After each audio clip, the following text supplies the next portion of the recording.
नमस्कार। किश्तवाड़ में हुई मुठभेड़ में शहीद हुए जवान हवलदार गजेंद्र सिंह को अंतिम सलामी जम्मू के मिलिट्री हॉस्पिटल में दी गई। भारतीय सेना और जम्मू कश्मीर पुलिस के तमाम अधिकारी वहां पर पहुंचे हुए थे और शहीद जवान के शव को यहां से उनके पैतृक निवास की ओर अंतिम सलामी और श्रद्धांजलि के बाद रवाना कर दिया गया। बड़ी संख्या में उनके कुलीग थे और नम आंखों से उन्हें अंतिम विदाई भी दी गई। उत्तराखंड बागेश्वर का रहने वाला हवलदार गजेंद्र सिंह, जो एक पैरा एसएफ का जवान था, वो किश्तवाड़ में हुई मुठभेड़ में आतंकियों द्वारा दागे गए ग्रेनेड में गंभीर रूप में घायल हुआ था और सैन्य हॉस्पिटल उधमपुर में उन्होंने वीरगति को प्राप्त किया। 7 जवान घायल हुए थे और अभी भी वहां पर आज तीसरे दिन आतंकियों के खिलाफ एक बड़ा ऑपरेशन जो है वो लॉन्च किया गया है। लेकिन सवाल ये उठ रहा है कि क्या किश्तवाड़ एक बार फिर आतंकियों का गढ़ बन रहा है? क्योंकि अप्रैल 2025 से लेकर अभी तक 7 बड़ी मुठभेड़ किश्तवाड़ में हो चुकी हैं, जिसमें 5 आतंकी मारे गए हैं और भारतीय सेना को भी काफी नुकसान हुआ है। 4 मुठभेड़ों में आतंकी भागने में सफल रहे हैं और जो अभी मुठभेड़ हुई है इसमें भी अभी तक आतंकी कोई मारा नहीं गया है। लेकिन इसमें हैरानी वाली बात ये है कि 14-15 हजार फीट की ऊंचाई पर चल रही मुठभेड़ में उस पहाड़ी इलाके में एक हाइड आउट पकड़ा जाता है। उस हाइड आउट से लगभग इतना राशन मिलता है कि 4 से 5 लोग 6 महीने तक गुजर बसर कर सकते हैं। और हाइड आउट के भीतर से मसाले, तेल, घी, चावल, आटा, अंडे, न जाने और कितना सामान भर भर कर रखा गया है। और ये सारा ration food corporation of India की स्टैंप लगी हुई है, पंजाब सरकार की स्टैंपें लगी हुई है। जो जम्मू कश्मीर में गरीब इलाकों में, जो दूर दराज के इलाके में गरीब लोगों के लिए जो राशन आता है, तो ये राशन आतंकियों के पास पहुंचा हुआ था। और वहां पर आप जो तस्वीरें देख रहे हैं, बोरे के बोरे बड़े वहां पर पड़े हुए हैं। और ये सब का सब राशन इन आतंकियों के ठिकाने में किसने पहुंचाया, सवाल ये भी है। क्या OGW नेटवर्क पर लगाम लगाने में किश्तवाड़ पुलिस, हमारी एजेंसियां, भारतीय सेना की खुफिया विंग सब असफल रहे हैं? क्योंकि एक ऐसे इलाके में आतंकी इतना सामान ले जाते हैं, उस पहाड़ी के ऊपर एक इतना बड़ा ठिकाना बना लेते हैं और किसी को कानो कान खबर नहीं होती। क्योंकि पहलगाम में हुए आतंकी हमले के बाद ये पूरी रेंज जो है ये उस कश्मीर के साथ सटती है। किश्तवाड़ का सिंथन टॉप से लेकर ये शात्रु सिंहपुरा का इलाका हो, जहां कश्मीर से सटे अन्य पहाड़। तो उस समय जो कहा गया था कि एक बड़े पैमाने पर एक सर्च ऑपरेशन लॉन्च किया गया है, पहलगाम में हुए आतंकी हमले के कुछ दिन के बाद ही स्टेटमेंट्स आना शुरू हो गई थी कि तमाम पहाड़ी इलाकों में पैरामिलिट्री फोर्सेस, भारतीय सेना, जम्मू कश्मीर पुलिस के जवान एक बड़ा ऑपरेशन लॉन्च किए हुए हैं। तो क्या ये पहाड़ी बच गई थी? यहां पर ये आतंकियों ने इतना बड़ा ठिकाना बना लिया, सवाल तो उठेंगे।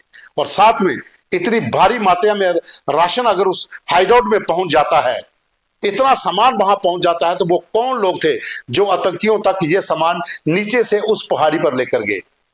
क्या उस समय वहां पर जो डिप्यूट थे, जब जो पुलिस पोस्ट हैं, जहां वहां पर जो हमारे स्टेट का CID विंग है, जहां तमाम जो वहां पर फोर्सेस हैं, उनके जो खुफिया विंग हैं, वो क्या कर रहे थे? क्या उनकी आंखों से बचकर इतना सामान इन हाइडआउट्स में पहुंच गया और ये कुछ नहीं कर पाए? सवाल बहुत से उठेंगे, लेकिन फिलहाल अभी भी ऑपरेशन वहां पर जारी है। कुछ दिन पहले ही भारतीय सेना, Jammu Kashmir police, paramilitary forces ने operation sea surveillance and sweep का जहां पर शुरू किया हुआ था, जिसके तहत तमाम पहाड़ों को तलाशा जा रहा था। और उसी के चलते ये पहाड़ भी इसी रेंज में था, सिंहपुरा, जो शात्रु के ऊपर का इलाका है। और जब वहां पर सर्च ऑपरेशन की टीम पहुंचती है तो आतंकी घात लगाकर हमला करते हैं और उसके बाद आतंकी बच निकलते हैं। अब पूरे इलाके को घेरा गया है, वहां पर जो है तलाश की जा रही है। लेकिन सवाल वही जो मैं पहले कह रहा था कि इतनी भारी मात्रा में राशन वहां पर जो पहुंचा, वो कई सवाल खड़े करता है। और राशन भी वो जो गवर्नमेंट का राशन है, वो ये पता करना होगा कि ये कहां कहां पे डिस्ट्रीब्यूट के लिए गया था और वहां पर किस व्यक्ति ने इतना राशन खरीद तक इन आतंकियों तक पहुंचाया। क्या ये एक लंबी तैयारी के लिए आतंकी वहां पर छिपे हुए थे? क्या वहां पर आतंकियों का कोई छोटा ट्रांजिट कैंप था कि जो भी आतंकी आगे पीछे से निकल कर आता है वो सिंहपुरा शात्रु के इलाके में आकर छिपे? क्योंकि सिंहपुरा शात्रु के साथ साथ शात्रु के जो बाकी एरिया है, वहां पर भी 3 से 4 बड़ी मुठभेड़ें हो चुकी हैं। अप्रैल 2025 से लेकर अभी तक 7 से 8 बड़ी मुठभेड़ वहां पर हुई हैं।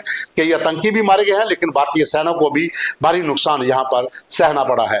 लेकिन किश्तवाड़ का ये इलाका, चातरू, सिंहपुरा, संगलदान का जो इलाका है, इस इलाके में और कितने आतंकियों के ग्रुप हैं उनकी भी तलाश करनी होगी और अपना खुफिया तंत्र जो है वो नेटवर्क को मजबूत करना होगा, ओजीडब्ल्यू के ऊपर प्रहार करना होगा और उन लोगों की तलाश करनी होगी जिन लोगों ने इन आतंकियों तक लॉजिस्टिक सपोर्ट मुहैया करवाई है। क्योंकि कोई भी आतंकी, जिस तरीके से बताया जा रहा है कि जैश ए मोहम्मद आतंकी संगठन का जो मुखौटा संगठन है कश्मीर टाइगर्स, उसके आतंकी हैं, तो जाहिर सी बात है कि इतना राशन लेकर तो आतंकी ट्रैवल नहीं कर रहे होंगे। वो कौन लोग हैं जिन्होंने इस हाइडआउट के भीतर जो सामान पकड़ा गया है वो वहां पर पहुंचाया है? अंडे की ट्रे हो, या फिर राशन, या फिर मसाले हो, घी हो, तेल हो, या फिर दूसरा सामान, कंबल हो या कपड़े हो, ये सब के सब उन लोगों ने वहां तक पहुंचाए हैं जो ओजीडब्ल्यू का काम करते हैं। तो क्या वो लोग अभी सुरक्षा एजेंसियों की पकड़ से बाहर हैं? क्या ओजीडब्ल्यू के ऊपर पूरी तरह से नकेल नहीं कस पाई है, या फिर वहां पर अगर किसी को पकड़ा जाए तो ऊपर से प्रेशर भी है? ये सवाल तो उठते रहेंगे, लेकिन एक बड़ा सवाल इस मुठभेड़ में यही है कि इतनी ट्रेंड फोर्सेस के आगे वो आतंकी जो बताया जा रहा है कि गुरिल्ला युद्ध में प्रशिक्षित थे, वो बच के निकल गए। पहले भी कई मुठभेड़ें हुई हैं, चाहे बिलावर में हो, या फिर कठुआ में हो, जुथैना में हो, या फिर बसंतगढ़ में हो, और रामनगर में हो, या फिर किश्तवाड़ के इन इलाकों में हो, या डोडा के कुछ इलाकों में जो मुठभेड़ें हुई हैं, वहां से आतंकी हर बार बचते जा रहे हैं। लेकिन फोर्सेस उनके पीछे हैं, एक न एक दिन इनका खात्मा तो जरूर होगा। इसी उम्मीद के साथ सुरक्षा बलों ने एक बड़ा ऑपरेशन भी लॉन्च किया हुआ है। लेकिन किश्तवाड़ की मुठभेड़ में शहीद हुए जवान को, जो मैंने पहले कहा कि श्रद्धांजलि देकर उनके पैतृक निवास की ओर उनके शव को रवाना कर दिया गया है, और आज तीसरे दिन भी वहां पर मुठभेड़ चल रही है।